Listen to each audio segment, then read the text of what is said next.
ሌላውን ሰው ይቅር ላለ ማለት አክርረን የምናጠብቀው ገመድ እግዚአብሔር እኛን ይቅር እንዳይለን የምናስረው ገመድ ነው። ሌላውን ሰው ይቅር ለማለት የምንፈታው ገመድ እግዚአብሔር እኛን ይቅር እንዲለን የምንፈታውም ጭምር። በቃ አጭር እኮ ነው። ክርስቶስ ስለ ይቅርታ ሲያስተምር እናንተ ይቅር መባል የምትፈልጉ ከሆነ እግዚአብሔር ምህረትን እንዲያደርግላችሁ የምትሹ ከሆነ እናንተም ሌላውን ምን በሉ ነው? ይቅር በሉ። እግዚአብሔር እንዲምረን መማማር አለብን። እውነቴን እንምላችሁ ዘመናችን ይቅርታን ከሚናገረው ይልቅ ጥላቻን መንዛት ስለለመደበት እኛም ተጸናወት። ሰው ይቅርታ ልናረግለት ከሚገባው ነገር ይልቅ ምህረት ላንዳረግለት የምንችልበትን ምክንያት በደማቅ ቀለም ነው የምንጽፈው። ሊያው ይቅር ማለት ለምን ከበደ? እውነት አንዳንዴ አስቡት ክርስቲያኖች፣ እንኳን እኛ እርስ በርስ ይቅርና በደሉን ብለን የምንናገራቸው ሰዎች ቤተ ክርስቲያን ውስጥ ቢመጡ የማያስገባቸው የእግዚአብሔር ይቅር አለ ማለት ነው ወይስ የኛም ቢተኝነት ነው? የኛም ቢተኝነት እኮ ነው። እኛ ተበድለን ይቅር የማንልበት ምን ይቅር የማያስብል ምክንያት አለ? እንደ ዮሴፍ ተሽጠሃል? የገዛ ወንድሞች የማታውቀው ባዕድ ሀገር ሄደ ባሪያ እንድትሆን ወርደውብሃል?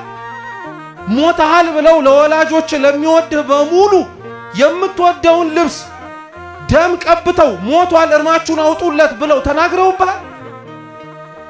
እንደ አዳም እንደ ሔዋን እግዚአብሔር ላይ አምፀህ የማይደረገውን ነገር በሙሉ አድርገህ ነው ያለው።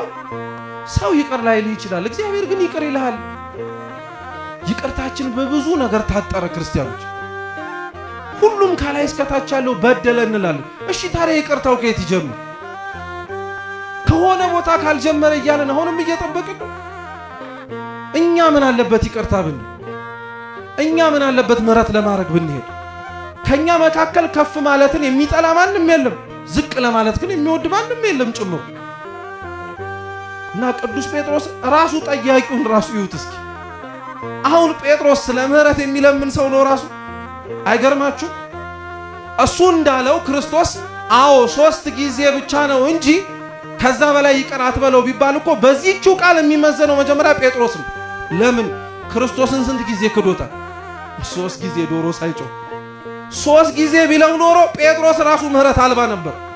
ግን አይደለም፣ ተደጋጋሚ ነው ይቅር መባል ያለብሃል።